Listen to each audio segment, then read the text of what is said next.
Ngayon ko lang nakita itong ugat na ito mga kabugis mula nung naitanim ko. Yan, kung saan saan na ilagay. Kaya ito, tinubuan na ng kabuti. O yung kutkudot, kunada kanyaming Ilocano. Ayan, mayat ng isagpaw ti balatong. Yan, bali may parteng tuyo, may parteng sariwa. Pero may ugat yan mga kabugis, kaya itry nating i-grab. Itong ilalagay natin ay si Ramona Star. Baka sakaling mabuhay pa natin. Dahil payat naman itong ugat na ito, ay 2 sayon yung ilalagay natin. Baka sakaling mabuhay yung isa o mabuhay silang 2 ay maganda na. Bali itong ugat na ito mga kabugis ay yung mga dulo na lang ng mga ugat na ito. Kaya payat siya. Pero maganda pa rin naman yung kanyang forma, kaya yan.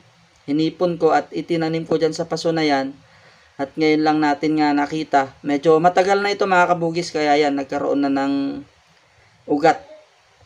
Ayan, balutan natin baka sakaling makarecover ito. Yan, i-update natin to mga kabugis kung sakaling mabuhay.